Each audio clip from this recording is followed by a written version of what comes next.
Last class में कहां तक हो गया था बच्चों? अच्छा, मोनो हाइब्रिड क्रॉस के बारे में पढ़ रहे थे।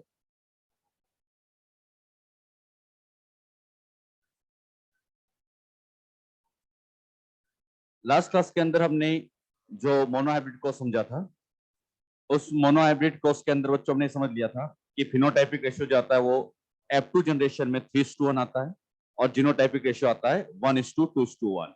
लेकिन मैंने एक बात कही थी, F1 में पूछा जाए तो ये 1:1 ही रहता है, क्योंकि एक ही टोल होता है और एक ही टी स्मॉल टी बनता है, तो वहां फिनोटाइपिक जीनोटाइपिक रेशियो 1 ही चलेगा F1 में। लेकिन F2 में हमने फिर सीखा था 3:1 1:1 का रेशियो। फिर बच्चों हमने वहां समझा था कि जैसे जैसे हम सेल्फिंग कराते जाते हैं होमोजाइगोसिटी बढ़ती जाती है, तो सेल्फिंग कराने पर होमोजाइगोसिटी बढ़ जाती है। ये बातें हमने समझी थी। इसी में बच्चों अब नेक्स्ट आता है मोनोहाइब्रिड क्रॉस से क्या क्या कंक्लूजन निकालेंगे। मोनोहाइब्रिड क्रॉस से अगर हम कंक्लूजन की बातें करें तो बेसिकली इनसे 3 कंक्लूजन दिए गए थे, लेकिन हमारे एनसीईआरटी में क्या किया गया, इनसे बच्चों 2 ही कंक्लूजन बना रखे और उन्हीं कंक्लूजन को उन्होंने लॉ में कन्वर्ट कर दिया। यानी मेंडल के लॉ अगर आपसे पूछा जाए तो मोनोहाइब्रिड क्रॉस से केवल 2 ही लॉ दिए गए थे। इन लॉ में एक तो था लॉ ऑफ डोमिनेंसी और दूसरा था लॉ ऑफ सेग्रीगेशन। वैसे 3 पोस्टुलेट थे, लेकिन एनसीईआरटी में 2 ही लिखे हैं, तो आप लोग तो उसी को फॉलो किया करो जो एनसीईआरटी में लिखा है। तो एनसीईआरटी में वहां 2 लॉ दिए हैं, उन्हीं को हम समझेंगे। तो हम समझने जा रहे हैं conclusion of monohybrid cross. Monohybrid cross के कंक्लूजन, और इन कंक्लूजन को लॉ में कन्वर्ट किया गया है और यहां से बनाए गए हैं 2 लॉज। इन 2 लॉ में सबसे पहले नंबर पे जो लॉ बनाया गया है फर्स्ट नंबर पे, और ये फर्स्ट नंबर पे बनाया गया है law of dominancy. Law of dominancy. अब बात आती है लॉ ऑफ डोमिनेंसी में क्या क्या कहा गया। लॉ ऑफ डोमिनेंसी में क्या कहा, इसको बहुत ध्यान से आप समझिएगा। एग्जाम में बच्चों एक क्वेश्चन यहां पर यही बनता है कि कौन सा स्टेटमेंट किस लॉ का है। तो आप लोगों को हर स्टेटमेंट ध्यान रखना है कि किस लॉ में कौन कौन से स्टेटमेंट दिए गए थे। लॉ ऑफ डोमिनेंसी का सबसे फर्स्ट स्टेटमेंट ये दिया गया, character is controlled by factor. सबसे फर्स्ट स्टेटमेंट यही था, कैरेक्टर को कंट्रोल करने के लिए फैक्टर होते। और हम सभी बच्चे जानते भी हैं कि अगर मान लीजिए कोई प्लांट टॉल है और मान लीजिए कोई प्लांट ड्वार्फ है, अगर ये प्लांट टॉल है और ये प्लांट ड्वार्फ है, तो इसको टॉल बनाने के लिए क्या इसके अंदर कैपिटल टी प्रेजेंट होगा? अगर टॉल बना है तो वो अपने आप नहीं बना। प्लांट को टॉल बनाना, ड्वार्फ बनाना, इसके अंदर प्रेजेंट जीन के द्वारा होती है। अगर मान लीजिए टॉल बना है तो इसके अंदर जीन प्रेजेंट है कैपिटल टी, और अगर ये ड्वार्फ बना है तो इसके अंदर जीन प्रेजेंट है स्मॉल टी। ये जो टी स्मॉल टी है जिसे हम कहते हैं जीन, इन्हीं जीन को मेंडल ने क्या शब्द दिया था? फैक्टर। तो बताइए, यहां पर टोल बनाने के लिए क्या कैपिटल टी प्रेजेंट है और स्मॉल टी ड्वार्फ के लिए है, और ये कहलाते हैं फैक्टर। फिर मेंडल आगे सेकंड बात ये कहता है कि ये जो फैक्टर्स होते हैं, ये फैक्टर पेयर्स की फॉर्म में होते हैं। फैक्टर जो प्रेजेंट होते हैं ये पेयर्स में होते हैं। पेयर से मतलब, मेरा मतलब ये है कि अगर ये टोल है तो इसको टोल बनाने के लिए इसके अंदर एक कैपिटल टी या स्मॉल टी कुछ और भी होगा, और ये टी जो है ये भी अपने आप में बन गया फैक्टर। बताओ कितने फैक्टर है? और 2 फैक्टर है तो दोनों को मिला के क्या बन गया? पेयर। तो कैरेक्टर को कंट्रोल करने के लिए क्या फैक्टर होते हैं, और फैक्टर किस फॉर्म में होते हैं? पेयर की फॉर्म में होते हैं। यहां पर भी अगर स्मॉल टी एक और है तो ये दोनों मिला के अपने आप में क्या बन जाएंगे? पेयर। तो ये बच्चों यहां पर ऐसे पेयर्स की फॉर्म में। ये बात तो लॉ ऑफ डोमिनेंसी में कही गई थी। अब ये क्वेश्चन आएगा, फैक्टर पेयर की फॉर्म में है, कौन से लॉ में कहा गया? Law of dominancy. ये लॉ ऑफ डोमिनेंसी की बातें कर रहे हैं। 2 बातें मैंने समझा दी, कैरेक्टर को कंट्रोल करने के लिए फैक्टर है और फैक्टर हमेशा पेयर है। फिर आगे मेंडल ये कहता है कि अगर डिसिमिलर फैक्टर से, जैसे मान लीजिए यहां पर ये टॉल है और ये ड्वार्फ है, इसका बच्चों हमने क्रॉस किया, ये capital T small t cross किया, तो यहां पर F1 जनरेशन में कैपिटल टी स्मॉल टी आएगा। सभी बच्चे अच्छे से बताना, टी स्मॉल टी है सिमिलर फैक्टर या डिसिमिलर? Homozygous, heterozygous? अब बच्चों यहां से टॉल का टी आया, यहां से ड्वार्फ का स्मॉल टी आया, तो यहां जो प्लांट बनना चाहिए था इसके हिसाब से टॉल, इसके हिसाब से ड्वार्फ, यानी देखा जाए तो यहां पर प्लांट बनना चाहिए था ना टॉल ना ड्वार्फ, क्या इंटरमीडिएट मिलना चाहिए? लेकिन यहां पर जब देखा गया तो ये प्लांट इंटरमीडिएट नहीं बनता और ये प्लांट यहां बन जाता है टॉल, बिल्कुल इसके जैसा है। तो बताओ यहां पर इस कैपिटल टी की चली है स्मॉल टी, तो क्या ये कैपिटल टी ने अपने आप को शो किया? तो हेटेरोजाइगस में जो अपने आप को शो करेगा हेट्रोजाइगस में जिसने अपने आप को शो किया वो फैक्टर बन जाता है डोमिनेंट फैक्टर, और जो अपने आप को शो नहीं कर पाया वो बन जाएगा रिसेसिव फैक्टर। मेंडल ने एक बड़ी अच्छी बात कही, हेट्रोजाइगस में जो एक्सप्रेस होगा वो डोमिनेंट होगा और जो एक्सप्रेस नहीं होगा वो रिसेसिव होगा। ये बात बच्चों इन्होंने हेट्रोजाइगस के बेसिस पे की। अब मैं एक लाइन बोलता हूं, सोच समझ के सब आंसर देना। मैंने कहा सिमिलर फैक्टर में एक डोमिनेंट होता है एक रिसेसिव होता है, क्या सही है? मैंने क्या बोला? Similar factor. जैसे मैंने सिमिलर फैक्टर वर्ड लिखा कैपिटल टी कैपिटल टी, सभी बच्चे बताओ सिमिलर डिसिमिलर, बताओ ये तो हो गया डोमिनेंट, ये अरे सिमिलर में तो दोनों ही डोमिनेंट होंगे, या हो सकता है ये बताओ सिमिलर डिसिमिलर, तो हो सकता है दोनों रिसेसिव हो। तो सिमिलर में या तो दोनों डोमिनेंट होंगे या दोनों रिसेसिव होंगे। ये डोमिनेंट रिसेसिव की बात कब करना है? जब फैक्टर डिसिमिलर, को समझे? तो बताओ डिसिमिलर फैक्टर में से जो एक्सप्रेस हुआ वो डोमिनेंट, जो एक्सप्रेस नहीं हुआ वो रिसेसिव। ये बात हमें बताना है डिसिमिलर फैक्टर में से। अब बच्चों मेंडल ने ये बात कह तो दी कि डिसिमिलर में एक डोमिनेंट एक रिसेसिव, लेकिन ये मेंडल की बात हमेशा अप्लाई नहीं होती। ये बात हमेशा अप्लाई नहीं होती। कुछ ऐसे केसेस होते हैं जहां पर ये लॉ फेल हो जाता है। मतलब लॉ ऑफ डोमिनेंसी हर जगह अप्लाई नहीं होता, ये यूनिवर्सल लॉ नहीं है। कुछ केसेस में ये लॉ फेल हो जाता है, और ये लॉ फेल होता है दो केस में।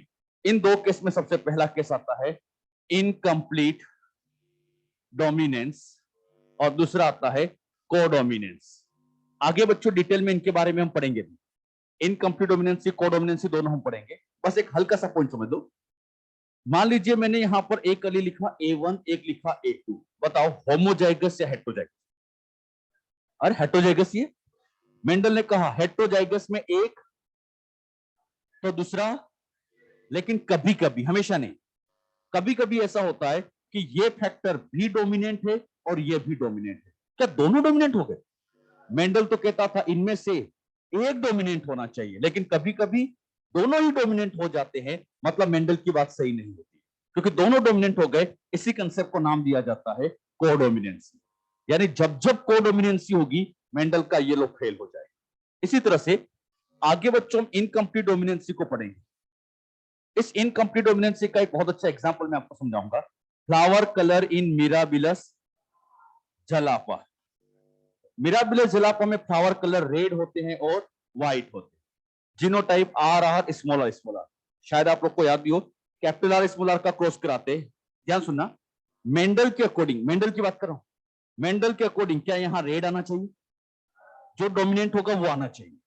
लेकिन मिराबिलस जलापा में फ्लावर कलर में रेड नहीं आता। कौन सा कलर आता है? पिंक। आना क्या चाहिए था?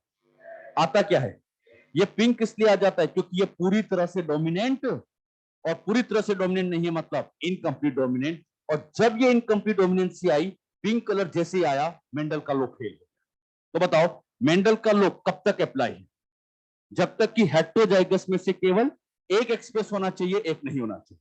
लेकिन कभी कभी दोनों एक्सप्रेस हो जाते हैं और कभी कभी एक भी ढंग से एक्सप्रेस नहीं होता। और जब जब ये कंडीशन आती है मेंडल का ये लॉ फेल होगा। तो क्वेश्चन आता है क्या लॉ ऑफ डोमिनेंसी यूनिवर्सल है?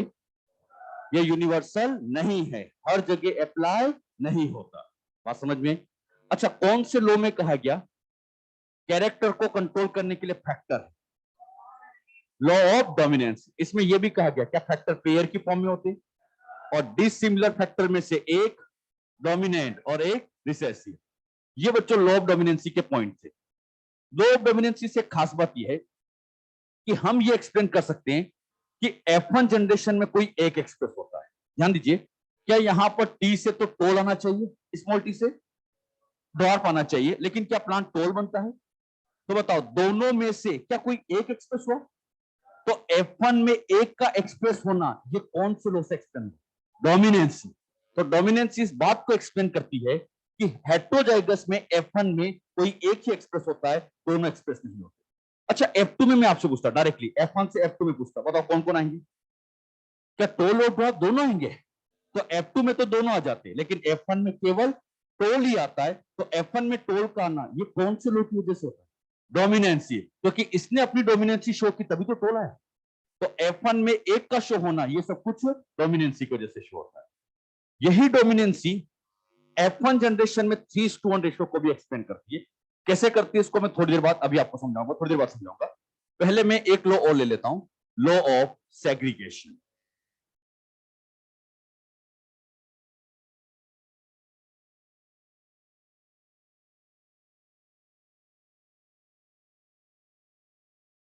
लॉ ऑफ सेग्रीगेशन, इसी को बच्चों एक नाम और दिया जाता है, law of purity of gametes.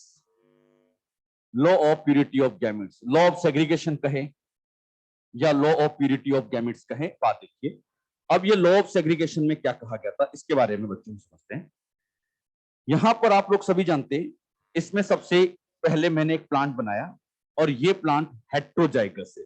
बताइए, कैपिटल टी स्मॉल टी है, प्योर इम्प्योर, हाँ, सिमिलर डिसिमिलर। अब बताइए, क्या इसमें दो एलील दिख रहे हैं? एक कैपिटल टी दिख रहा है, एक स्मॉल टी दिख रहा है। कैपिटल टी अलग है, स्मॉल टी अलग है।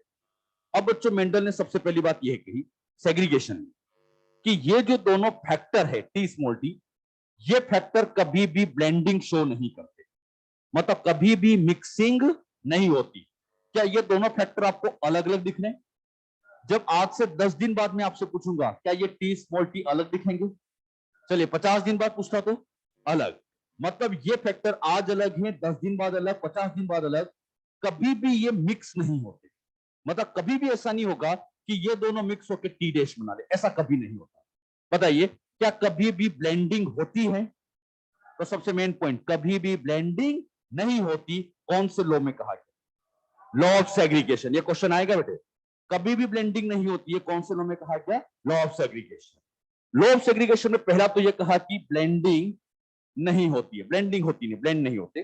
साथ ही साथ उन्होंने यह भी कहा कि ये जो दोनों फैक्टर है, अभी तो आपको साथ दिख रहे हैं, एक ही सेल में दिख रहे हैं, लेकिन जब गैमीट का फॉर्मेशन होता है तो गैमीट फॉर्मेशन के टाइम पर ये दोनों एक दूसरे से अलग होते हैं और ऐसे अलग होंगे कि इस गैमीट में मान लो कैपिटल टी चला गया तो स्मॉल टी नहीं जाएगा, और इधर स्मॉल टी चला गया तो कैपिटल टी।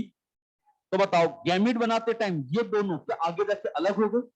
ये अलग अलग होना, इसी को नाम दिया जाता है सेग्रीगेशन। इसी को सेग्रीगेशन कहते हैं।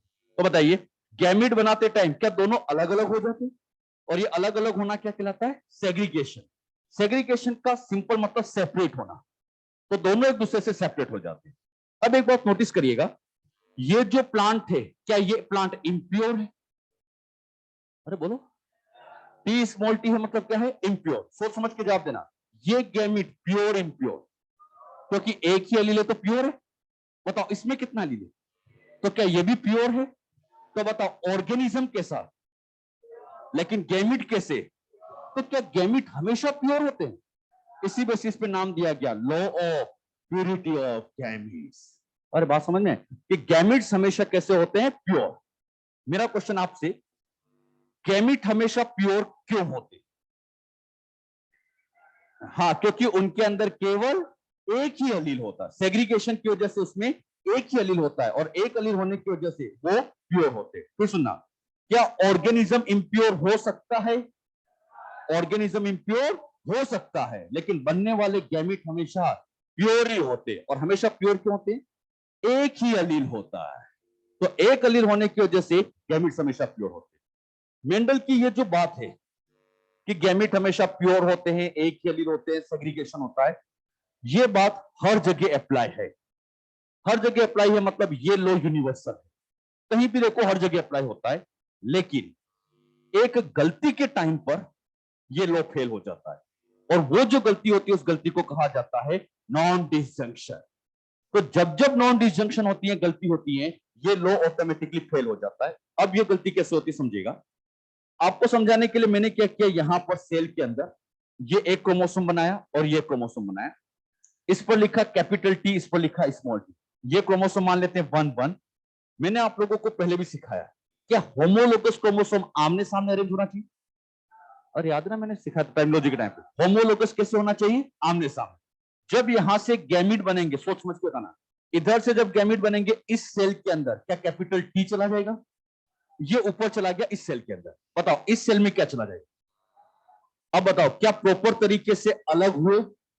ये प्रॉपर अलग होना क्या कहलाता है? सेग्रीगेशन। एक नाम और बोलो, डिसजंक्शन। सेग्रीगेशन का दूसरा नाम डिसजंक्शन। ये तो नॉर्मल फिनोमिना है जो हम सब में होती ही है, लेकिन कभी कभी, हमेशा नहीं, कभी कभी बच्चों ऐसा होता है कि कभी कभी यहां पर ये कैपिटल टी तो यहां लगा था, अब सब बताना स्मॉल टी क्या इसके सामने लगना चाहिए? अरे टी यहां है तो स्मॉल टी सामने। लेकिन कभी कभी ऐसा होता है कि ये स्मॉल टी गलती से यहां लग गया। अब बताओ ये दोनों के दोनों क्या ऊपर चले जाएंगे? सोच समझ के बताना, इस केमिट में क्या कैपिटल टी आया, इसमें स्मॉल टी भी आया, और इधर वाले केमिट में क्या गया? कुछ नहीं। बताइए क्या प्रॉपर अलग हुए? क्या कोई गलती हो गई? गलती का नाम बोलो, नॉन डिसजंक्शन। अब सोच समझ के बताना, नॉर्मली क्या गैमिट्स प्योर होते हैं? लेकिन यहां पर गैमिट प्योर नहीं है, इम्प्योर है। मतलब मेंडल की ये बात यहां आकर फेल हो जाती है, क्योंकि यहां पर गैमिट इम्प्योर हो जाते हैं, एक ही गैमिट में दो दो एलील मिल जाते हैं। तो ध्यान रखिएगा, मेंडल का ये लॉ हमेशा अप्लाई होता है, लेकिन इस गलती के टाइम पर ये लॉ फेल हो जाता है। तो क्वेश्चन आता है कौन सा लॉ यूनिवर्सल है? सेग्रीगेशन। लेकिन ये लोग किस मिस्टेक के टाइम पर गलत हो जाते? तो जब जब नॉन डिसजंक्शन होंगी, ये दोनों एक साइड जाएंगे, तो उस कंडीशन में ये लोग क्या हो जाता है? फेल हो जाता है। और ये होता नहीं है। जब जब ये प्रॉब्लम होती है, इससे तो बच्चों प्रॉब्लम ही आती है, क्योंकि इसी की वजह से क्रोमोसोमल डिसऑर्डर्स होती है। जैसे आप पढ़ते ना, down syndrome, Edward syndrome, Klinefelter, Turner syndrome, ये सारे बच्चों इसी गलती की वजह से होता है। तो ये तो नॉर्मल फिनोमिना नहीं है। नॉर्मल फिनोमिना ये है, तो नॉर्मल ये लो अप्लाई होता है। ये जितनी बातें मैंने आपको समझाई, इनसे घुमा फिरा के क्वेश्चन आए, कर लोगे? अच्छे से बताना, कौन से लो में कहा गया फैक्टर पेयर की फॉर्म में? कौन से लो में कहा गया फैक्टर सेपरेट होते? कौन से लो में कहा ब्लेंडिंग नहीं होती? कौन से लो में कहा गया डिसिमिलर में एक डोमिनेंट एक रिसेसिव? लॉ ऑफ, कौन सा लॉ एक्सप्लेन करता है कि F1 में एक ही कैरेक्टर आएगा? F1 में कोई एक ही ट्रेट आएगा, डोमिनेंट। अरे डोमिनेंसी की वजह से तो आया। अगर डोमिनेंसी नहीं होती तो यहां पर टी भी आता और स्मॉल टी भी आता। अरे बात समझ में? तो इसमें पहले कुछ बातें लिख लो, फिर मैं आपको एक दो पॉइंटर समझाता हूं। अच्छा क्वेश्चन आए, मोनोहाइब्रिड के बेसिस पर मेंडल ने कितने लॉ दिए? दो ही बताना है। एक लॉ और पढ़ते, कौन सा? Law of independent assortment. वो मोनोहाइब्रिड पे बेस्ड नहीं है, वो डायहाइब्रिड पे बेस्ड होता है। लिखिए, law of dominancy, conclusion of monohybrid cross पढ़ रहे हैं हम।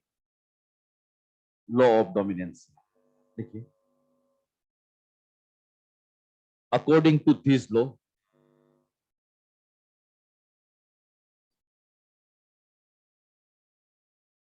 according to this law, first point, character is controlled by, character is controlled by a discrete unit. Character is controlled by a discrete unit called factor. Character is controlled by a discrete unit called factor. Discrete का मतलब separate. NCERT में यही word लिखा है, discrete. Discrete का मतलब separate, mix नहीं होती। Discrete unit called factor. Second, factors occur, factors occur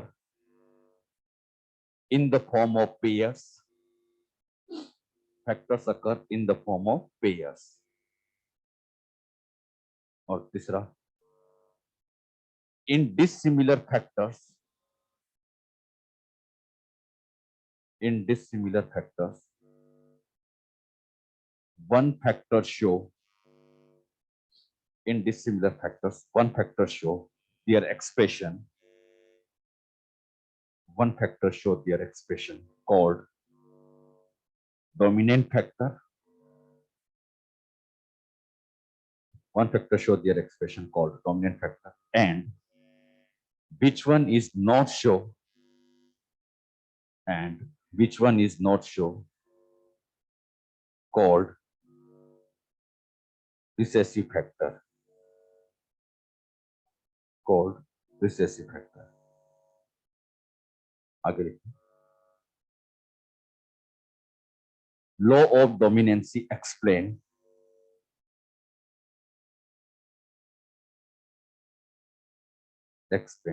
पहला, लॉ ऑफ डोमिनेंसी एक्सप्लेन, पहला point, expression of only one character, bracket में ट्रेट, ट्रेट लिखना ज्यादा सही होता है लेकिन एनसीईआरटी में क्या कैरेक्टर लिखा है, expression of one character, bracket में trait in F1 generation and expression of both in F2 generation, expression of one character in F1 generation and expression of both in F2 generation. ऐसे लाइनें आएगी, दोनों character का expression होना, F1 में एक का एक्सप्रेशन होना, कौन से लॉ से एक्सप्लेन होता है, लॉ ऑफ डोमिनेंसी। इसमें एक पॉइंट और लिखो, एनसीईआरटी में लिखा है तो लिखो इसको, this law also explain 3:1 ratio. This law also explain 3:1 ratio in F2 generation. This law also explain 3:1 ratio in F2 generation. F2 में कौन से रेशियो का आना, 3:1 का आना, ये सब किसकी वजह से होता है, डोमिनेंसी। क्यों होता है इसको समझाऊंगा मैं थोड़ी देर में। आगे लिखिए, this law is not universal, this law is not universal, exception, this law is not universal exception, पहला इनकम्प्लीट डोमिनेंसी और दूसरा कोडोमिनेंसी।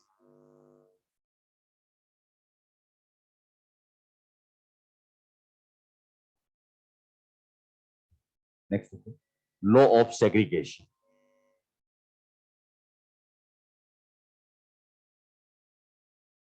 लॉ ऑफ सेग्रीगेशन, इसी का ही एक नाम हो, law of purity of gametes,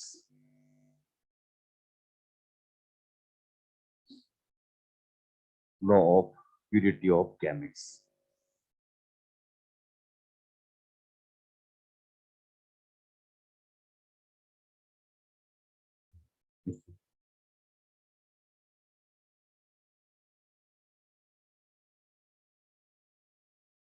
when two dissimilar factor when two dissimilar factors present in an organism, when two dissimilar factors present in an organism, then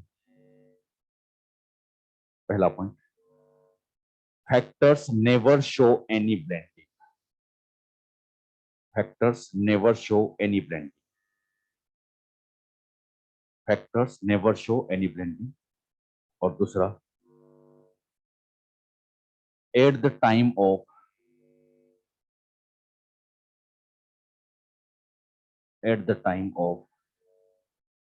gamete formation,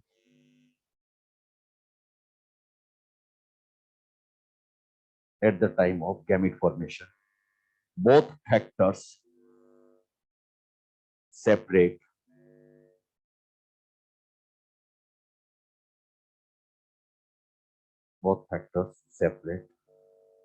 in such a way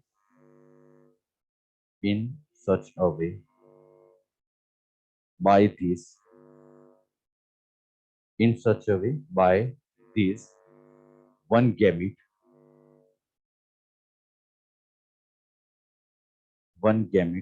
receive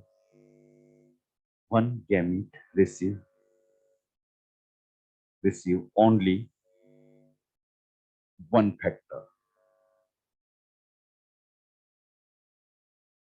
one gamete receive only one factor, so gametes are always pure,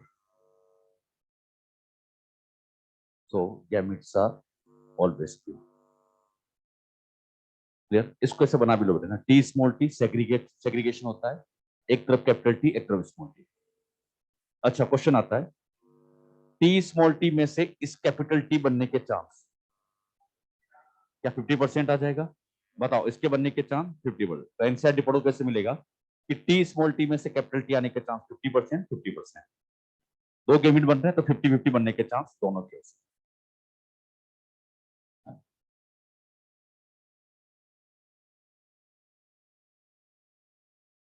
और gamete हमेशा कैसे होते हैं? Pure. बताओ pure क्यों होते हैं?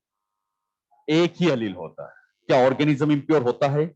लेकिन बनने वाले गैमेट्स तो हमेशा प्योर ही होते हैं। क्लियर हुआ था? आगे लिखिए एक लाइन में। Under normal condition, under normal condition this law is universal. Under normal condition this law is universal. Rare exception बताओ कौन है? Non disjunction.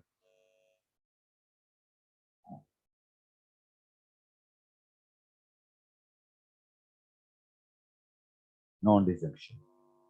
अब ध्यान दीजिए, F2 जनरेशन में क्या 3:1 रेशियो आता है? तीन तो टॉल बनते हैं, एक द्वार बनता है। अब ये 3:1 रेशियो किसकी वजह से आता है? आइए इस बात को समझे। ये बच्चों F1 का हमने F1 से क्रॉस किया। F1 का जीनोटाइप सबको याद है, कैपिटल टी स्मॉल टी का cross capital T small T से कराया। जब यहाँ पे क्रॉस कराते हैं, सबसे पहले ये दोनों फैक्टर अलग होते हैं। एक हो जाता है कैपिटल टी अलग और दूसरा हो जाता है स्मॉल टी। क्या ये दोनों अलग अलग हो गए? अरे बोलो, कौन सा लॉ फॉलो हुआ? Law of segregation. तो यहां पर बच्चों चला सेग्रीगेशन। बताइए, इधर से भी ये दोनों अलग अलग हुए, कौन सा लॉ? और जब इन सबको आपस में अरेंज कर ले, क्या चार का चेकरबोर्ड बन जाएगा? अब इधर से T T T small T T small T small T small T.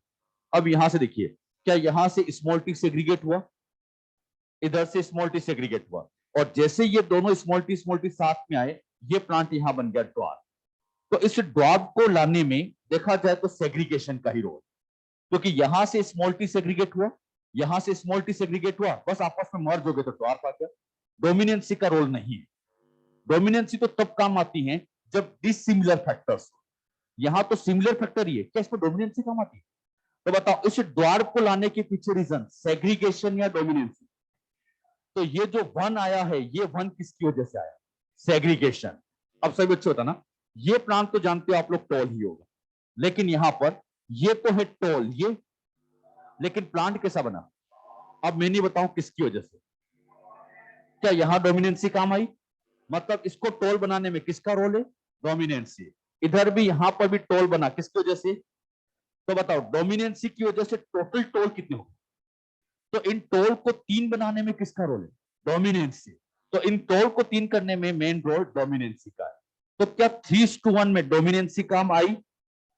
क्या सेग्रीगेशन भी काम आया? तो हम कहेंगे डोमिनेंसी प्लस सेग्रीगेशन दोनों की वजह से 3:1। अरे कुछ समझ में आया? डोमिनेंसी प्लस सेग्रीगेशन दोनों की वजह से रेशियो क्या आता है? 3:1। तो 3:1 लाने में डोमिनेंसी का भी रोल है और सेग्रीगेशन का भी रोल। जरा सोचिए, इमेजिन करिए, अगर ये डोमिनेंसी काम नहीं करती, डोमिनेंसी काम नहीं करती, तो रेशियो 3:1 आता ही नहीं। ये रेशियो चेंज होकर आ जाता 1:2:1। जरा एम भी समझे। मान लीजिए ये प्लांट तो बन गया टॉल और ये बन गया ड्वार्फ। ये टॉल है और ये ड्वार्फ है। अब बताओ, ये डोमिनेंसी काम नहीं करती है, तो बताइए, ये तो चाहता टोल लाना, ये चाहता, तो हाइट जो आती इन दोनों के बीच की आती, बीच की आती मतलब क्या बनता? इंटरमीडिएट। बताओ ये कौन सा बनता? तो अब आप बताना, टोल कितने बनते? इंटरमीडिएट। और ये क्या रेशियो 1:1 आ जाता? लेकिन रेशियो 1:1 ना आकर 3:1 आया, किसकी वजह से? डोमिनेंसी की वजह। अब मैं आगे आपको समझाऊंगा। जब हम इनकम्प्लीट डोमिनेंसी को डोमिनेंसी पढ़ेंगे, वहां डोमिनेंसी अप्लाई नहीं होती। और जब डोमिनेंसी अप्लाई नहीं होती है, तो रेशो 3:1 नहीं आता, कौन सा आता है? 1:2:1। मैं आपसे आगे पूछूंगा, डोमिनेंसी अप्लाई नहीं है, रेशो बोलो। 1:2:1। डोमिनेंसी अप्लाई है, 3:1। अरे बात समझ में? एक लाइन में लिखिएगा, इन F2 generation, in F2 generation, 3:1 ratio, in F2 generation, 3:1 ratio obtained by 3:1 ratio obtain bye, पहला dominancy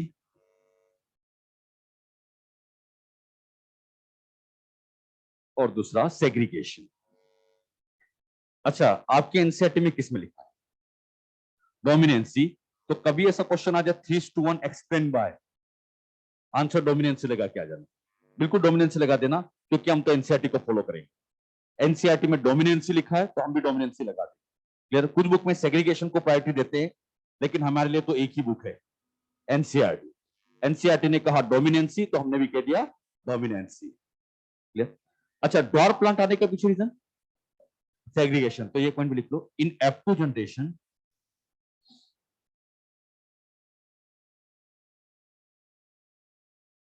generation dwarf plant is obtained due to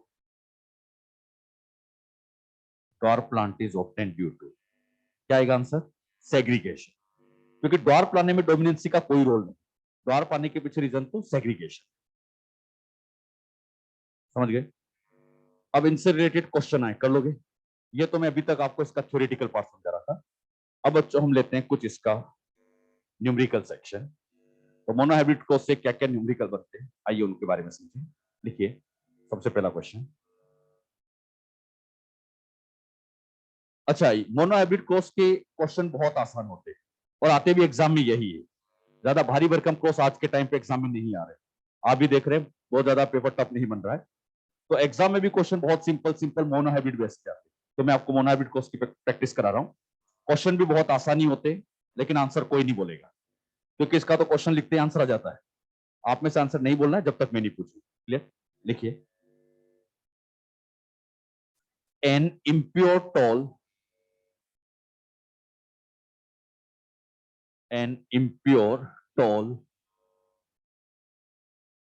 pea plant is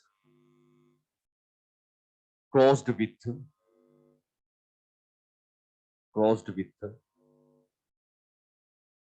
dwarf plant,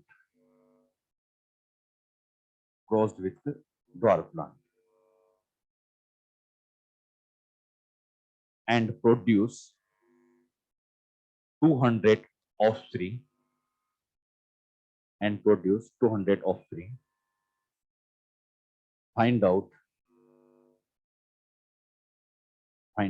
number of plant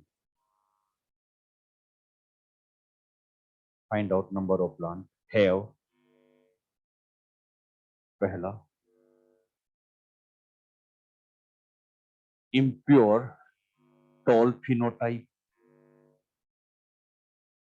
और दूसरा tall phenotype और तीसरा pure phenotype. Pure, मैंने pure tall dwarf कुछ लिखा, बस pure पूछा है।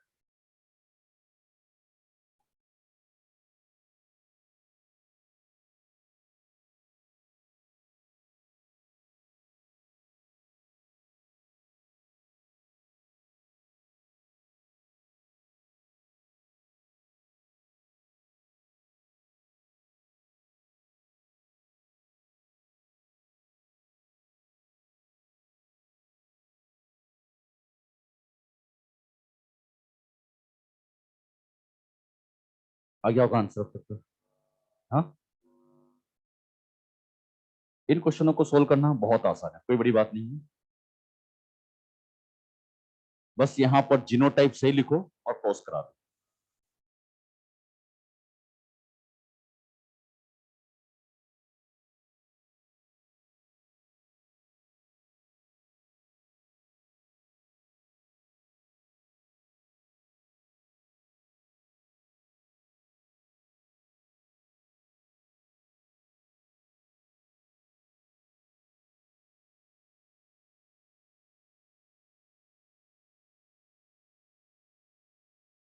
इम्प्योर टॉल का हम ड्वार्फ के साथ क्रॉस करा। Impure tall genotype capital T small t, dwarf के लिए स्मॉल टी क्या क्रॉस करा सकते हो? जब यहां से क्रॉस करोगे कैपिटल टी स्मॉल टी, इधर से आ जाएगा स्मॉल टी, सोल्व करके देखिए तो ये बनेगा कैपिटल टी स्मॉल टी और स्मॉल टी स्मॉल टी। आप सभी बच्चे बताइएगा, ये वाला प्लांट टॉल और ये बन गया ड्वार्फ। अब जो जो पूछा गया उसका आंसर देते जाओ। इम्प्योर टोल कितने? हाँ बताओ, इम्प्योर टोल क्या एक है? एक है, कितने में से? दो। टोटल प्लांट कितने हैं? 200। तो आंसर क्या आ जाएगा? 100। चलिए, टोल फिनोटाइप, यहाँ टोल भी एक ही दिख रहा है, तो 1/2 इंटू 100 क्या आंसर आ जाएगा? 200। आंसर क्या आ जाएगा? 100। प्योर फिनोटाइप, हाँ, प्योर का मतलब क्या होता है? होमोजाइगस। क्या ये होमोजाइगस है? तो प्योर वाले आ जाएंगे 1/2 इंटू 200। आंसर क्या हो जाएगा? 100। तीनों क्वेश्चन का आंसर सेम ही है, 100 100 100। क्लियर? चलिए अगला क्वेश्चन लिखो।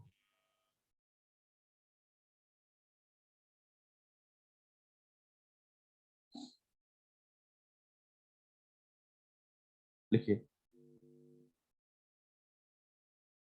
what will be the what will be the genotype of what will be the genotype of parental plant?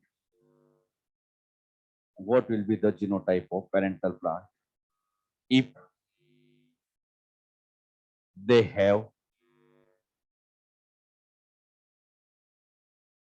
44 tall and 15 dwarf offspring? If they have 44 tall and 15 dwarf offspring. 44 tall and 15 dwarf offspring. उसमें पहला option capital T small t cross with small t. दूसरा T small t cross with T small t. तीसरा capital T cross with small t. और चौथा small t cross with small t. Answer नहीं बोलना है।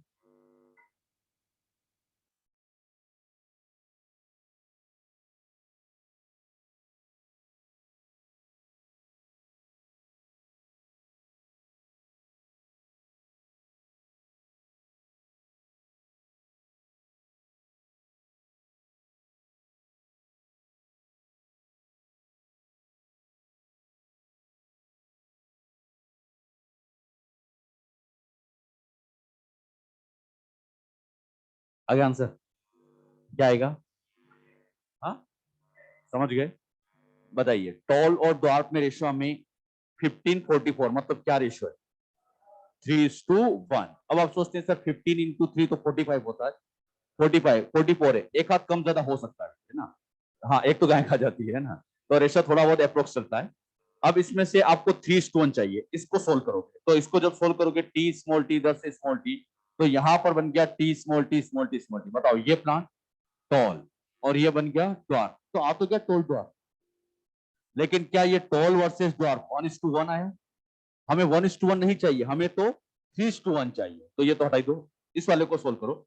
जब भी बच्चों दोनों जगह हेट्रोजाइगस है तो चेकरबोर्ड हमेशा 4 का बनेगा, और ये 4 में T T T small T T small T small T small T, ये 3 तो हो जाएंगे टॉल और ये बन जाएगा ड्वार्फ। रेशो बन जाएगा 3:1। क्या आ गया? तो आंसर तो यही सही है। इसको भी चेक कर लेते हैं, इसमें आंसर क्या आएगा? कैपिटल टी स्मॉल टी, क्या ऑल टॉल आ जाएंगे? और इधर से स्मॉल टी ऑल ड्वार्फ आ जाएंगे। तो आंसर तो हमारा यही। अच्छा, इस क्वेश्चन को मैं चेंज कर देता और मैं कहता 98 टॉल बने हैं और 99 ड्वार्फ बने। हाँ, क्या आंसर 1:1 का आ रहा है? तो 1:1 यहां आ रहा है, तो फिर फर्स्ट आंसर आ जाएगा। तो क्वेश्चन की लैंग्वेज के हिसाब से आंसर चेंज हो जाता है। क्लियर? तो जैसा क्वेश्चन दिया उसके हिसाब से आपको सोल्व करना, और एग्जाम में आता भी यही है बेटे। इसी तरह से मोनोहाइब्रिड क्रॉस के क्वेश्चन आपसे एग्जाम में पूछे जाते हैं। इसी में ही अगला क्वेश्चन देखो। अच्छा, मेंडल ने कितने कैरेक्टर चूज किए? क्या 7 में से हमने केवल हाइट को सिखाया? इन हाइट के अलावा दूसरा कैरेक्टर आजा कर लोगे? बिल्कुल आ सकता है, एग्जाम में क्वेश्चन वो बना सकते हैं। तो एक क्वेश्चन दूसरा भी लीजिएगा, देखिए।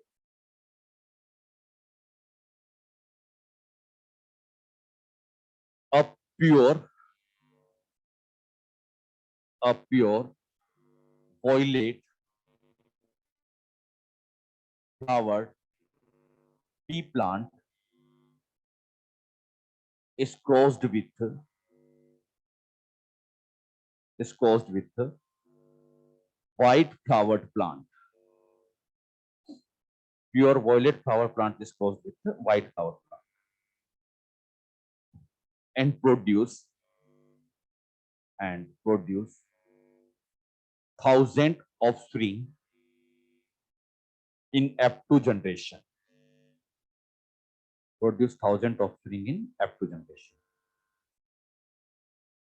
How many of them are? पहला, pure flower.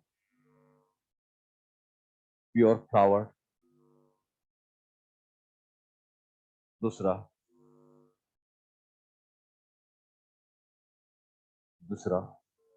violet flower.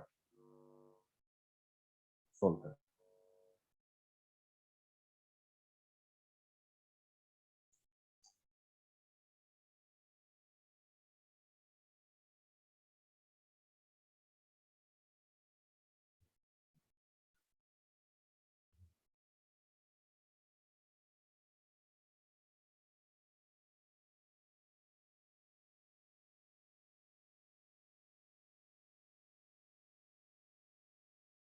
Answer आ भी क्या होगा? हाँ, इन क्वेश्चन में टाइम नहीं लगता है, फटाफट प्रैक्टिस भी होनी चाहिए आपको।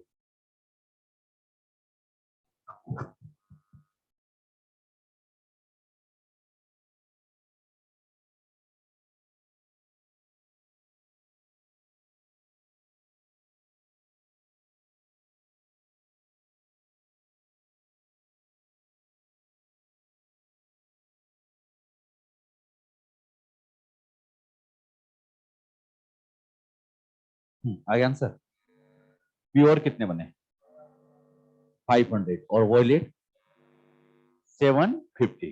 ये आंसर है। चलिए चेक करते हैं जिसका आंसर नहीं है।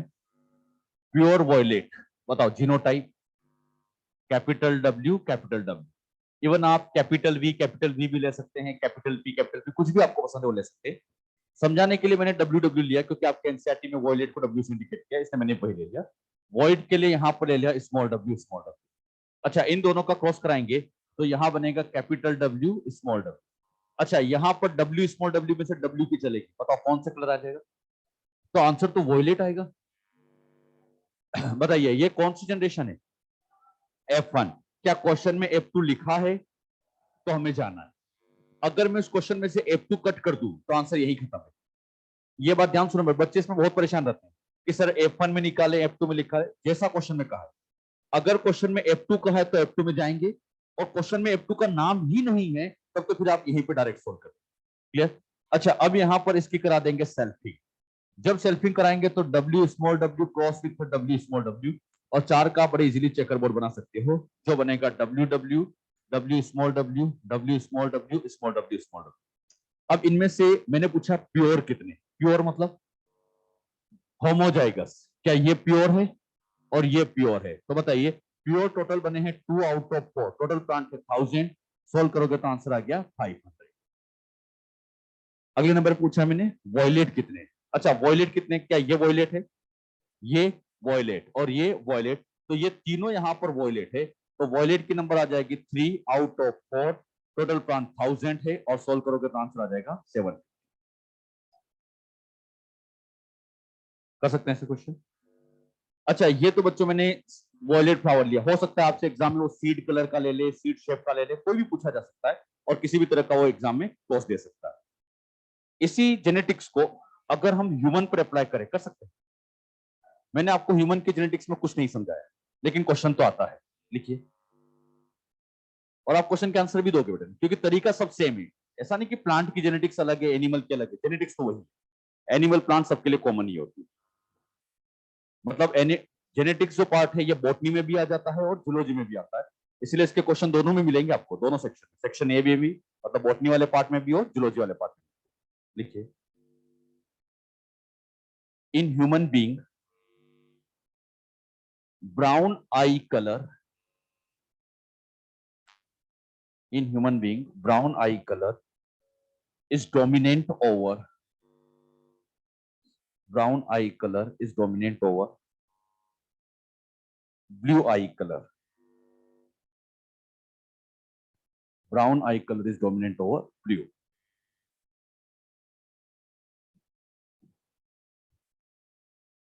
What will be the genotype of what will be the genotype of brown eyed parents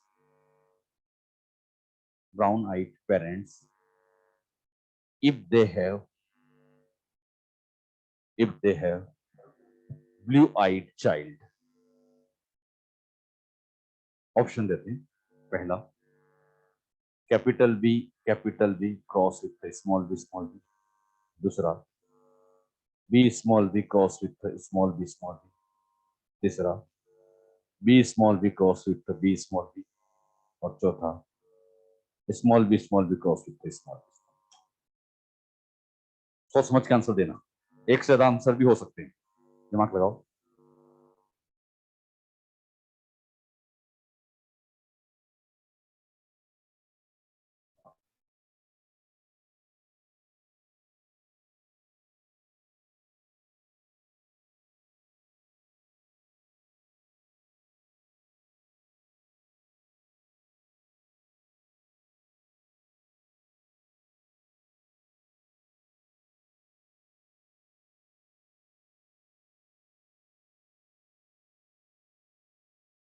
आगे होगा आंसर तक। क्या आंसर है?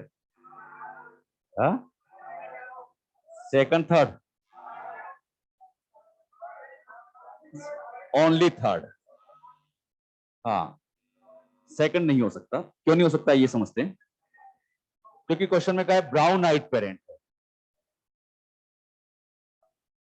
चलिए क्वेश्चन में क्या कहा समझिए। ब्राउन को हमने कैपिटल बी से लिया, ब्लू को हमने स्मॉल बी से लिया। अब यहाँ दो अलील हैं तो पॉसिबल जीनोटाइप 3 हो सकते हैं। यहाँ जो जीनोटाइप आएगा इसमें कैपिटल बी स्मॉल बी तीन जीनोटाइप है। बताइए यहाँ कलर ब्राउन। बताओ बी स्मॉल बी में ब्राउन ही बनेगा क्योंकि कैपिटल बी डोमिनेंट है, और स्मॉल बी में आ जाएगा ब्लू कलर। अब जो क्वेश्चन में कहा गया उसको सोल्व कर लो। अब यहाँ पर क्वेश्चन में ये कहा गया दोनों पेरेंट्स कौन से आई कलर वाले। क्या क्वेश्चन में ब्राउन लिखा है तो हमें भी ब्राउन ही लेना है। दोनों ही पेरेंट्स ब्राउन आइड है। अच्छा ब्राउन आइड है तो इनके जीनोटाइप दो हो सकते हैं, या तो कैपिटल बी या कैपिटल बी स्मॉल। भाई ब्राउन है तो ब्राउन की ये दोनों आंसर सही हो सकते हैं। सिमिलरली यहां पर भी कैपिटल बी स्मॉल बी दोनों हो सकते हैं। अब दोनों में से कौन सा सही है इसका पता करने के लिए आपको दो हिंट दे सकते हैं। या तो इनके बच्चों से हिंट दिया जाता है या इनके भी पेरेंट्स से हिंट देते हैं।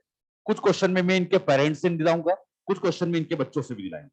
जैसे इस क्वेश्चन में मैंने क्या कहा है, इनका जो बच्चा है कौन सा है, ब्लू आइड। जीनोटाइप बोलो बच्चों, स्मॉल बी आप सभी जानते हैं। दोनों स्मॉल बी क्या फादर से आते हैं, मदर से आते हैं? तो फिर एक फादर से एक मदर से, तो क्या यहां से स्मॉल बी पहुंचा होगा?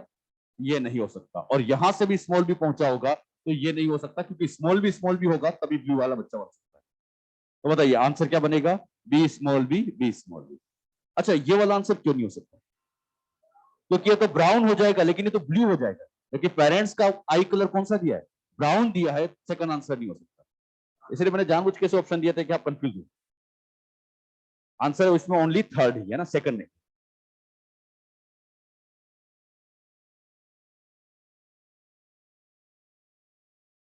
कर सकते हैं ऐसे क्वेश्चन। एक क्वेश्चन और प्रैक्टिस कर लेते हैं।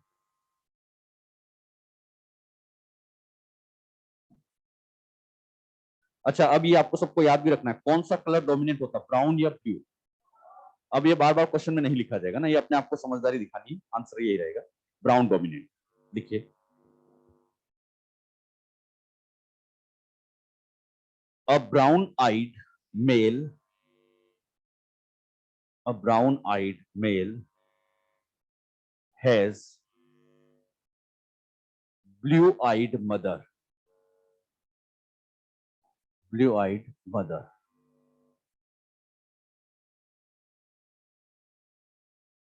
This male is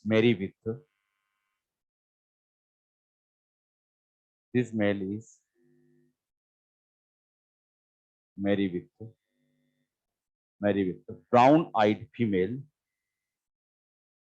This male is married with brown eyed female whose mother also have blue-eyed, whose mother also have blue-eyed. Find out percentage of their child. Find out percentage of their child have heterozygous brown eye. Answer नहीं बोलना है, heterozygous brown आई.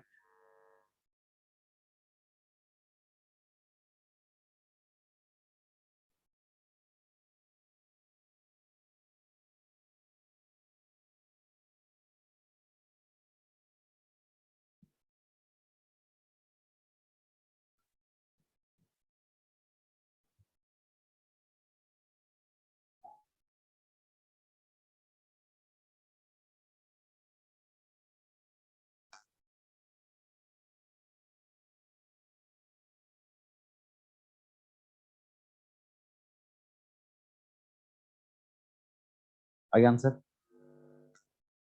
क्या answer आ रहा है? 50%.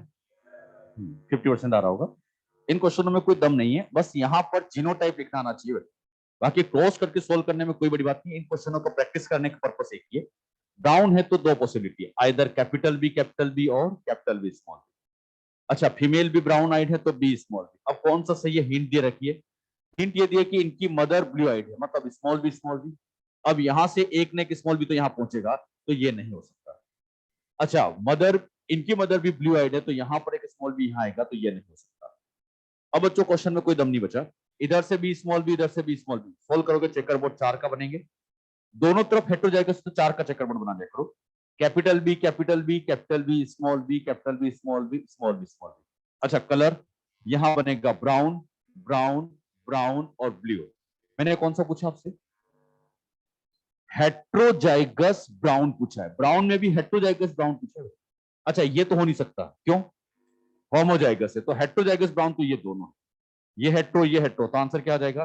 2/4 into percentage निकाला तो 100. Answer is 50%.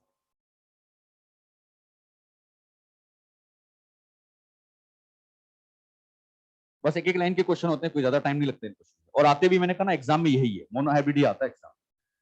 कभी कभी इन्हीं क्वेश्चनों को डिजीज से लिंक करके दे दिया जाता है. अगर डिजीज से लिंक वाला क्वेश्चन है, कर लोगे. चलिए एक क्वेश्चन हम प्रैक्टिस करते हैं डिजीज वाले की. मैंने आपको डिजीज वाला नहीं समझाया, लेकिन हम तो डायरेक्ट क्वेश्चन सोल्व कर रहे हैं. तरीके सब में यही रहेंगे ना, कोई अलग तरीका नहीं होता. लिखिए question. In human albinism, albinism is an, कौन सी डिजीज है? Autosomal, x link, y link. तो अच्छे से आज याद कर लेना, ये ऑटोसोमल रिसेसिव डिजीज. और ये याद होना भी चाहिए बेटे ना, autosomal recessive disease.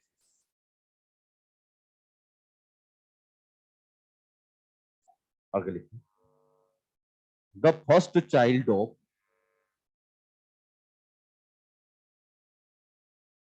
The first child of normal parent, the first child of normal parent is albinic. The first child of normal parent is albinic. What will be the, what will be the percentage of,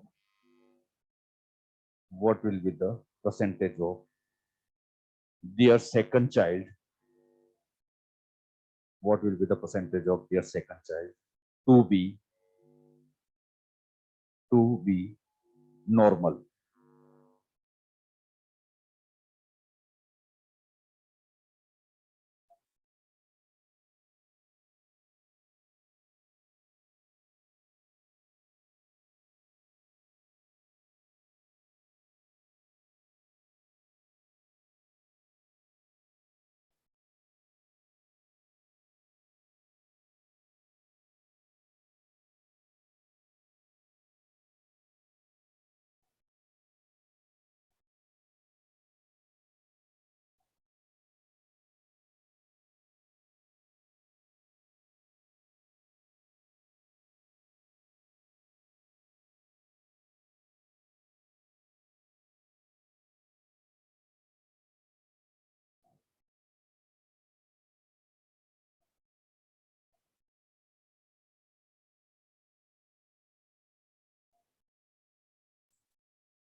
कितना answer आएगा? 25, 75। Autosomal recessive disease है। पहले तो इसका मतलब clear करें। हमारे अंदर दो तरह के क्रोमोसोम्स होते हैं। एक तो होते बच्चों ये क्रोमोसोम 1 से लेके हम चलते जाए 22 और 1 से लेके 22। इन क्रोमोसोम को क्या ऑटोसोम नाम दे देते हैं। और रिमेनिंग 2 क्रोमोसोम होते हैं सेक्स क्रोमोसोम XX या XY। अब बच्चों जीन क्या ऑटोसोम पे हो सकती है? क्या कुछ जीन X पे भी होगी और कुछ जीन Y पे हो सकती है। जीन हमारे क्रोमोसोम पर देखा जाए तो 3 जगह हो सकती है, ऑटोसोम, X या Y। अगर कोई जीन ऑटोसोम पे है तो उसको कहते हैं ऑटोसोमल। अच्छा, X पे हो तो X लिंक्ड, Y पे हो तो, जैसे मैं कहता हूं ये डिजीज X लिंक्ड है, समझ जाओगे, मतलब उसकी जीन X क्रोमोसोम पे। अच्छा, Y लिंक्ड है मतलब Y पे। अब मैंने इस क्वेश्चन में क्या लिखा, डिजीज कौन सी? ऑटोसोमल। तो बताओ X पे है, Y पे है, ये जीन कहां है? ऑटोसोम। अच्छा, ऑटोसोम मेल फीमेल में अलग होते हैं से, तो हम दोनों में जीनोटाइप सेम ही लिखे। यहां मेल फीमेल के जीनोटाइप अलग नहीं लिखना है क्योंकि ऑटोसोम तो सेम होते हैं। अब इस क्वेश्चन में बच्चों आपको एक बड़ी अच्छी बात दी है कि ये ऑटोसोमल रिसेसिव डिजीज है। ऑटोसोम है तो हम कैपिटल ए या स्मॉल ए का यूज करेंगे। ये अलील तो आप सभी जानते हैं डोमिनेंट है, और ये अलील सभी जानते हो रिसेसिव। बताओ कौन सी डिजीज है? क्या लिखा है? रिसेसिव। तो ये जो रिसेसिव अलील है ना, ये डिजीज करेगा। तो कैपिटल ए अलील जो होगा वो नॉर्मल होगा।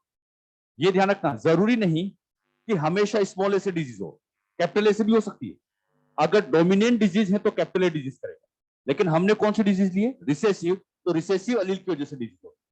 अब यहां पर मेल और फीमेल में हम जीनोटाइप बनाए तो सेम बनेंगे, और ये जीनोटाइप 3 बन सकते हैं, ए स्मॉल ए स्मॉल स्मॉल ए। सभी बच्चे बताइएगा, यहां पे पर्सन कैपिटल ए है तो क्या बनेगा? नॉर्मल। ये लिखना आना चाहिए। बताओ कैपिटल ए है तो क्यों, स्मॉल ए भी तो है लेकिन डोमिनेंसी है, तो डोमिनेंसी की वजह से नॉर्मल बनेगा। लेकिन इस नॉर्मल में क्या एक डिफेक्टिव एलील बैठा है, तो इन्हीं नॉर्मल को हम स्पेशली नाम दे देते हैं कैरियर। इसे बच्चों हम कैरियर कहेंगे। और स्मॉल स्मॉल है तो डिजीज, मतलब यहां पर ये डिजीज या ये अफेक्टेड होगा। यही बच्चों एक तरह से होगा एल्बिनिक, यही एल्बिनिक होता है। अब क्वेश्चन में अपनों से क्या कहा है, फादर और मदर दोनों ही नॉर्मल अफेक्टेड, क्या लिखा है? अगर क्वेश्चन में कुछ नहीं भी दिया जाए तो आप नॉर्मल लेके ही चले, अपनी मर्जी से किसी में डिजीज नहीं कराना है ना। अगर उनको नॉर्मल कहा है तो नॉर्मल लेके चलेंगे। बताओ नॉर्मल है तो जीनोटाइप क्या क्या पॉसिबल है? आइदर कैपिटल ए और कैपिटल ए स्मॉल है। सिमिलरली कैपिटल ए और कैपिटल ए स्मॉल है। अच्छा, इनमें से कौन सा सही है? हिंट दी है आपको, ये हिंट दी है कि इनका जो पहला बच्चा है, फर्स्ट चाइल्ड, एल्बिनिक है। क्वेश्चन में लिखा है कि पहला बच्चा एल्बिनिक है। अच्छा, जैसे मैंने कहा एल्बिनिक, जीनोटाइप बोलो। अब दोनों स्मॉल ए में से एक कहां से आए? फादर से, एक मदर से। ये नहीं हो सकता, ये नहीं हो सकता। अब एक बात बताओ, हमारे जो जीनोटाइप ये है, जो एक बार फिक्स हो गए, क्या वही रहेंगे? जीनोटाइप कभी चेंज नहीं होते। अपने अंदर जो एक बार जीनोटाइप आ गया वो वही का वही रहेगा। चाहे अपनी एज बढ़ती जाए तो अपने जीनोटाइप चेंज नहीं होते। ऐसा नहीं होता है कि नया बर्थडे आ रहा है 18 वाला तो 18 वाली जीन डाल देते हैं, नहीं। एक बार जो अपने अंदर जीन आ गई वही की वही रहेगी, जीन चेंज नहीं हो सकती। तो क्या इन पेरेंट्स का जब सेकंड बच्चा होगा क्या इनकी जीन बदल जाएगी? तो सेकंड बच्चे के टाइम पर भी इन पेरेंट्स का जीन तो यही रहेगा। मतलब ये पेरेंट्स में कैपिटल ए स्मॉल है, कैपिटल स्मॉल ए ही रहेगा। मैं तो कहूं सेकंड नहीं, थर्ड नहीं, किसी भी बच्चे की बात की जाए जीनोटाइप इनका यही रहेगा। अब बच्चों इनका यहां पर चेकर बोर्ड बना के हम सोल्व करें तो इसमें यहां पर 4 का चेकर बोर्ड, ए स्मॉल ए स्मॉल ए स्मॉल ए स्मॉल ए। सभी बच्चे अच्छे से बताइएगा, normal affected, normal, normal, normal. तो बताओ नॉर्मल आने के चांस 3/4, परसेंटेज निकालना है तो इंटू 100 कितना परसेंट? 75%। अच्छा, यहां पर 75% चांस है कि इनका बच्चा नॉर्मल होगा, और अफेक्ट आने का चांस 25%, 25%। मतलब हम एक आइडिया लगा सकते हैं कि इनका बच्चा मैक्सिमम चांस से नॉर्मल होगा, लेकिन 25% चांस ये भी है कि अफेक्टेड होगा। अब यहां पर इनके बच्चे के नॉर्मल होने की प्रोबेबिलिटी हमने निकाली 75%। अब बच्चों के दिमाग में क्वेश्चन आता है कि सर आपने तो सेकंड बच्चे की बात करी थी, तो ये पहला और ये दूसरा, दूसरा बच्चा तो ये है, तो ये तो हमेशा नॉर्मल ही आएगा। क्या ये बॉक्स बच्चे को बताता है? ये बच्चे को नहीं बताता है, ये केवल प्रोबेबिलिटी निकालने के लिए यूज किया जाता है। अच्छा, मैं कहता इनका पांचवा बच्चा नॉर्मल हो उसके चांस। अब आप सोचोगे सर 1 2 3 4 ही बच्चे हो सकते, पांचवा कहां हो सकता है? हाँ, तो ये जो बॉक्स है, ये बॉक्स केवल प्रोबेबिलिटी के लिए यूज किया जाता है। आपसे मैं कहता पांचवा बच्चा नॉर्मल हो, जीनोटाइप, प्रोबेबिलिटी 75। अरे पांचवा छठा किसी की बात की जाए आंसर यही रहेगी। अरे बात समझ में ना? तो ये नहीं सोचना कि ये बॉक्स से बच्चे को बताता है, ये प्रोबेबिलिटी निकालने के लिए यूज किया जाता है। एक क्वेश्चन और लिखो। अच्छा, इस क्वेश्चन में पूछता अफेक्टेड बच्चे होने के चांस 25 और नॉर्मल के चांस 75। क्लियर? तो क्वेश्चन को ढंग से पढ़ना है, नॉर्मल पूछा है, अफेक्टेड पूछा है, तो उसके हिसाब से आंसर बदल जाते हैं। अच्छा, मैं पूछता कैरियर बच्चे होने के चांस, हाँ 50। लिखिए, phenylketonuria, phenylketonuria, phenylketonuria कौन सी डिजीज है? Autosomal recessive. लिखिए, phenylketonuria is an autosomal recessive disease. कोई भी डिजीज दी जाए सब में तरीका सेम ही, ऑटोसोम होना चाहिए बस। Autosomal recessive disease. आगे लिखिए, a normal male has affected father. A normal male has affected father. This male is married with female whose father is also affected, but mother is homozygous normal. But mother is homozygous normal. Find out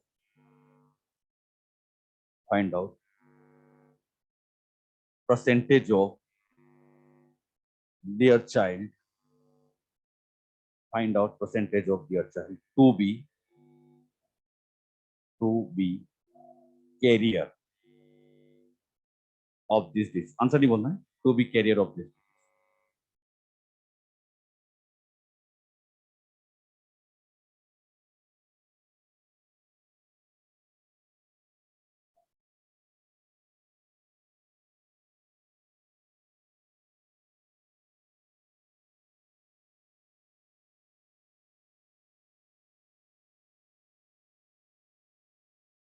आप लोग के बच्चों अभी next class नहीं होगी, है ना? यही लास्ट क्लास है ना? तो लास्ट क्लास अभी नहीं है, और कल का शेड्यूल एक बार जरूर देख के जाएं आप लोग। कल का शेड्यूल थोड़ा सा चेंज है, तो एक बार शेड्यूल जरूर देख लीजिए।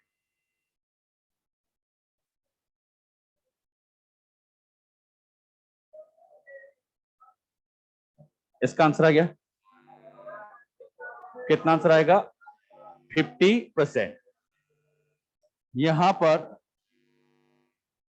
जो मेल है और फीमेल है, इसमें कहा गया कि मेल, बात सुनो, नॉर्मल है। मेल नॉर्मल है तो जीनोटाइप दो हो सकते हैं, आइदर बच्चों कैपिटल ए और कैपिटल ए स्मॉल है। अब इनमें से कौन सा सही है? कैपिटल ए स्मॉल में से कौन सा सही है? इसके लिए हिंट क्या दी है कि इनके फादर अफेक्टेड है। बताओ, जीनोटाइप स्मॉल है, क्या यहां से एक स्मॉल आएगा? ये नहीं हो सकता। अच्छा, फीमेल के बारे में कुछ नहीं कहा है, नॉर्मल अफेक्टेड कुछ नहीं कहा है, लेकिन क्या इसके जीनोटाइप आप निकाल सकते हो? क्वेश्चन में कहा है कि फादर अफेक्टेड मतलब small, mother homozygous normal, capital A, और यहां से एक कैपिटल ए आएगा, यहां से एक स्मॉल आएगा, तो ये क्रॉस हो जाएगा। जब इस चेकर बोर्ड को आप सोल्व करोगे तो आंसर बनेगा, चेकर बोर्ड बनेगा capital A small A small small. अब मैंने आपसे कौन सा पूछा? आपसे कैरियर। कैरियर मतलब एक तरह से ए स्मॉल है वाला, और ये बच्चों कैरियर है, और ये कैरियर है 2 है आउट ऑफ 4 इंटू 100 से मल्टीप्लाई करें तो परसेंटेज आ जाएगा 50%। ये जो मैं आपको डिजीज समझा रहा हूं, ये बच्चों मैंने डिजीज दी है रिसेसिव। एक बार बच्चों एग्जाम में डोमिनेंट डिजीज का क्वेश्चन आ जाए, कर सकते हैं? एक क्वेश्चन हम डोमिनेंट का भी लेते हैं ना, क्योंकि एक बार डोमिनेंट के क्वेश्चन भी आ गया था। सबसे ज्यादा गलती बच्चों से डोमिनेंट में ही होती। तो लिखिए question, myotonic dystrophy, myotonic dystrophy is an autosomal, कौन सी डिजीज है? ऑटोसोमल में भी dominant, is an autosomal dominant disease, autosomal dominant disease. A normal male, a normal male is married with, a normal male is married with affected female, normal male is married with affected female whose father is also normal, whose father is also normal.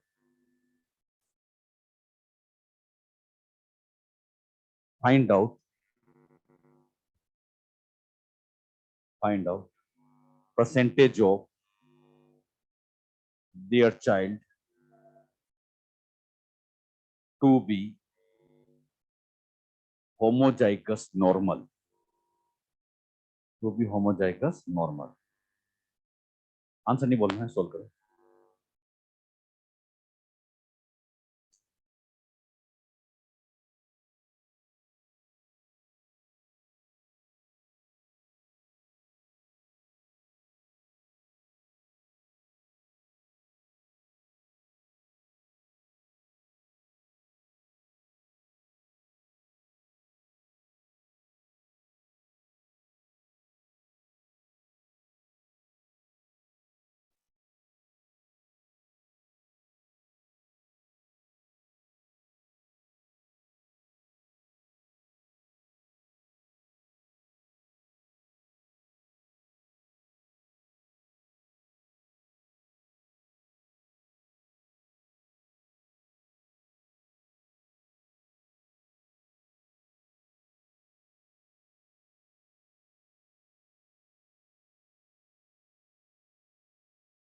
इसमें बच्चों ये कहा गया कि autosomal dominant disease है. Autosomal dominant है तो capital A वाला, ये वाला बताइए, अफेक्टेड, और ये वाला हो जाएगा नॉर्मल. अब यहाँ पर capital a normal affected, affected, ये वाला अफेक्टेड, और ये वाला नॉर्मल. अच्छा एक बात मुझे बताइए, यहाँ पर कैरियर कौन है? तो एक बात ये नोटिस कर लीजिएगा, डोमिनेंट में कभी भी कैरियर नहीं होते, कैरियर हमेशा रिसेसिव में होते हैं. कभी भी डोमिनेंट डिजीज में कैरियर नहीं होते, और वो डोमिनेंट, वो रिसेसिव डिजीज कुछ भी हो. अगर बच्चों ऑटोसोमल रिसेसिव है, एक्स रिसेसिव है, कैरियर मिलेगा, लेकिन डोमिनेंट डिजीज है तो उसमें कैरियर नहीं मिलेगा. अब क्वेश्चन में कहा गया है कि नॉर्मल मेल है, बताओ नॉर्मल मेल जीनोटाइप स्मॉल है.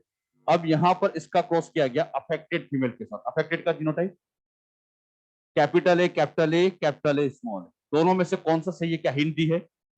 कहा गया कि फादर नॉर्मल है, जीनोटाइप स्मॉल. यहां से एक स्मॉल है, यहां पहुंचेगा तो ये नहीं हो सकता. अब इन दोनों का क्रॉस कराएंगे तो यहां से स्मॉल है, यहां से कैपिटल है, स्मॉल है, सोल्व करेंगे. ए स्मॉल है. बताओ ये वाला तो अफेक्टेड और ये वाला नॉर्मल. मैंने क्या पूछा आपसे? क्या पूछा मैंने? नॉर्मल, लेकिन कौन सा वाला? होमोजाइगस. तो क्या ये होमोजाइगस नॉर्मल ही है? तो ये 1 है आउट ऑफ 2. इंटू 100 निकाले, परसेंटेज निकाले तो 50%, 50%. कर सकते हैं ऐसे क्वेश्चन. तो ऐसे घुमा फिरा के हम कई तरह के क्वेश्चन यहाँ पे बना सकते हैं. तो ऐसे डोमिनेंट डिजीज के क्वेश्चन आए तो वो भी आपको आना चाहिए. ये मोनोहाइब्रिड कोर्स, उससे रिलेटेड मैंने आपको हर तरह के न्यूमेरिकल भी समझा दिए, कैसे कैसे यहाँ पर क्वेश्चन बनते हैं. अगला पार्ट अब इसी में हम लेते हैं, और वो है मोनोहाइब्रिड के बाद नेक्स्ट नंबर पे चलते हैं डाइहाइब्रिड.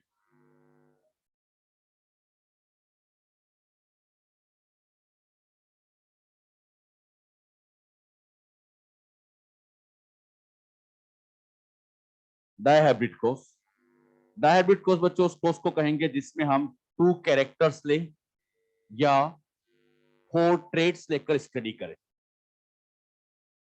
2 कैरेक्टर्स या 4 ट्रेड्स की साइमल्टेनियसली स्टडी करना, उसी को हम डाइहाइब्रिड कोर्स कहते हैं.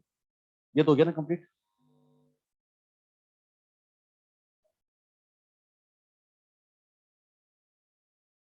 अगर हम 2 कैरेक्टर ले और 4 ट्रेड्स की साइमल्टेनियसली स्टडी करें तो उसे हम डाइहाइब्रिड कोर्स कहते हैं. आपको सिखाने के लिए मैंने यहाँ पर दो कैरेक्टर लिए। इन दो कैरेक्टर में सबसे फर्स्ट कैरेक्टर, और ये जो फर्स्ट कैरेक्टर ले लिया है, ये ले लिया है मैंने सीड का शेप, और अगला कैरेक्टर मैंने लिया सेकंड कैरेक्टर, और वो लिया है सीड का कलर। दो तरह के कैरेक्टर लिए, एक में सीड शेप लिया, एक में सीड कलर लिया। अब इन दोनों कैरेक्टर को साथ साथ स्टडी करें, इसको और इसको साथ साथ स्टडी करें, तो उसी को उसको कहा जाता है डायहैबिट।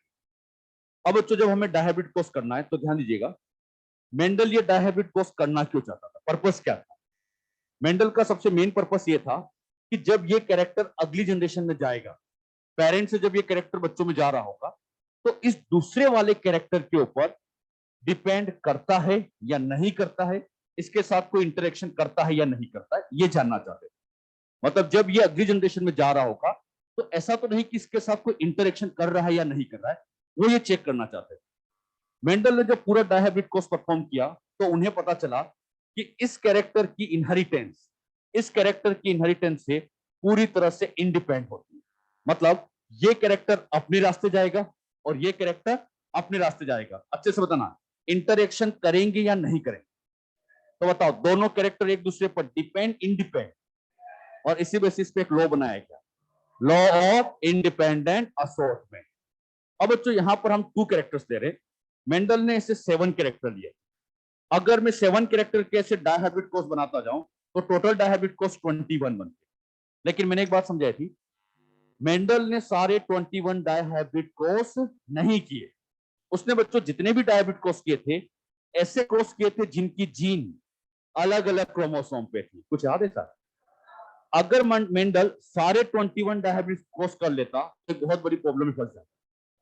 वो बच्चों इंडिपेंडेंट असॉर्टमेंट को समझा नहीं पाता, या हो सकता है लिंकेज को डिस्कवर कर लेता, लेकिन ज्यादा चांस है कि वो इंडिपेंडेंट असॉर्टमेंट में फेल हो जाता है। हम यहाँ पर जो कैरेक्टर ले रहे हैं वो वही ले रहे हैं जो कि अलग अलग क्रोमोसोम पर बैठे। बताइए, सीड का शेप ये होता है क्रोमोसोम नंबर 7, और seed colour chromosome number first, ये कौन से पे 7 क्रोमोसोम, और ये फर्स्ट, सेम क्रोमोसोम या अलग अलग। तो हम अलग अलग क्रोमोसोम पर जो जीन बैठी है उन्हीं को हम स्टडी करने जा रहे हैं। अगर बच्चों हम सीड के शेप की स्टडी करें तो इसमें 2 तरह के ट्रेड बनते हैं। एक तो बनता है सीड शेप में राउंड, और दूसरा व्रिंकल्ड। आप ही बताना डोमिनेंट कौन। तो इसके लिए हम कैपिटल आर लेंगे, इसके लिए हम स्मॉल आर। अच्छा, सीड कलर में एक तो बनेगा येलो और दूसरा बनता है ग्रीन। डोमिनेंट येलो को हम कैपिटल वाई और ग्रीन के लिए स्मॉल वाई। क्या यहां क्रॉस कर सकते हैं? क्रॉस करके सोल्व करना कोई बड़ी बात नहीं है। जब भी कोई भी क्रॉस करते हैं, पेरेंट्स हमेशा क्या प्योर लिए जाते हैं? तो यहां पर हम क्रॉस करेंगे, उसमें प्योर राउंड और येलो का क्रॉस करवाएंगे प्योर व्रिंकल्ड और ग्रीन के साथ। क्या ये क्रॉस आप करा सकते हो? सबसे पहले मुझे आप लोग जीनोटाइप बताइए। Pure round capital R yellow के लिए, व्रिंकल के लिए स्मॉल आर, ग्रीन के लिए स्मॉल आर। क्या ये क्रॉस किया जा सकता है? जब ये क्रॉस करेंगे तो सबसे पहले पेरेंट्स का क्रॉस करना है, तो यहां से गैमीट बनाया जाए। बताओ कितने टाइप के गैमीट बनेंगे? हाँ, एक बनेगा, और वो बनेगा कैपिटल आर कैपिटल वाई। अगर गैमीट नहीं बनाना आता तो याद करो, फोर्थ लाइन मेथड। पहला पेयर होमो हेट्रो, तो सीधी लाइन आर। अगला पेयर सीधी लाइन वाई। क्या आर वाई एक ही तो बनेगा? बताओ इधर से कितना बनेगा? क्या स्मॉल आर बनेगा? जैसे पेरेंट्स का क्रॉस कराएंगे, अब जो जनरेशन बनेगी उस जनरेशन को हम कह देंगे पेरेंट के क्रॉस से बन गई F1। बताओ F1 का genotype capital r capital y small y. सभी बच्चों बताना, आर से राउंड और वाई से, तो क्या राउंड येलो आएगा? ये राउंड येलो सोच समझ के आंसर देना। दोनों पेरेंट के सिमिलर है या एक है? मेंडल की यही खासियत थी, उसने यही कहा था F1 जनरेशन किसी एक के सिमिलर होती है। तो यहां F1 जनरेशन इस पेरेंट के सिमिलर है, इसके सिमिलर नहीं, F1 एक के सिमिलर होती है। अब बच्चों F1 से F2 लाना है, क्या करें? क्या सेल्फिंग कराई जा सकती है? जब बच्चों यहां सेल्फिंग कराएंगे तो सेल्फिंग कराते ही आप लोग सभी जानते हैं सेम जीनोटाइप के बीच में क्रॉस, मतलब r small r y small y cross with r small r y small y. क्या क्रॉस किया जा सकता है? बताओ इधर से कितने गैमिट? 4। क्या वो r small r y small y ये बनेंगे? नहीं, ये नहीं बनेंगे। ऐसी गलती नहीं करना है। सबसे ज्यादा बच्चे गलती यही करते हैं। वो क्या करते हैं? इन चारों को अलग अलग लिख देते हैं, ये गलती तो बिल्कुल नहीं करना है। अच्छा, इससे गैमिट बनाएंगे तो पहले बताओ, हेट्रो तो क्या बना दो, फॉर्क। अगला वाला हेट्रो तो फॉर्क। अब बताओ गैमिट, पहला बोलो कैपिटल आर, बोलो बोलो कैपिटल वाई। अगला capital r small y, small r small r. बताओ इधर से कितने गैमिट बने, 4। इधर से यहां भी 4 बनेंगे, capital r capital y, capital r small y, small r capital y, small r small y. क्या ये चेकर बोर्ड बनेगा? कितने का? 16 का। वो 16 का चेकर बोर्ड हमें बनाना है। पहले कुछ बातें लिख दो फटाफट।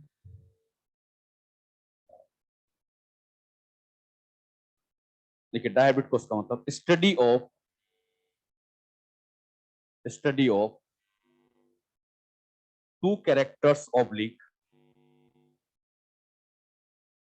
study of two characters oblique four traits, two characters oblique four traits at a time. आगे लिखिए। Mendel performed dihybrid cross.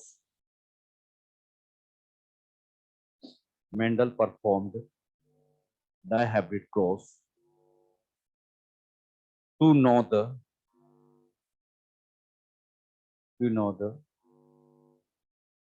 any interaction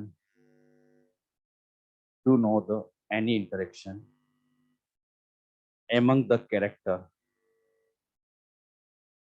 any interaction among the character during the inheritance. To know the any interaction among the character during the inheritance.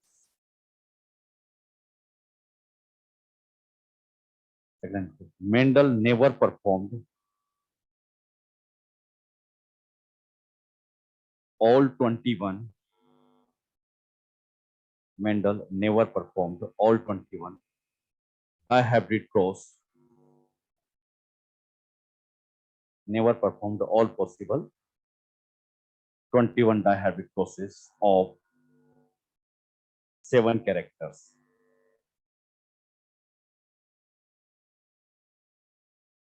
Seven character के उसने सारे perform नहीं किए। अब बच्चों आप क्या करना, इसमें से ये वाला लिखो फटाफट और ये लिखिएगा। यहां पर अब जो ये चेकर बोर्ड बनेगा कितने का बनेगा, 16।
ये जो चेकर बोर्ड है, इस चेकर बोर्ड में यहाँ क्या क्या लिख सकते हो आप लोग, ये आप लोग को खुद को लिखना है। पूरा चेकर बोर्ड आपको ही कंप्लीट करना है। और इस चेकर बोर्ड में फिनोटाइपिक रेशियो क्या आएगा, जीनोटाइपिक रेशियो क्या आएगा, वो घर से आपको लिख के रहेंगे। और लिख लोगे इतना सा। एनसीईआरटी में आज घर जाके पूरा मोनोहाइब्रिड कोर्स पढ़ना है। एनसीईआरटी में अब ये पढ़ना स्टार्ट कर दीजिएगा।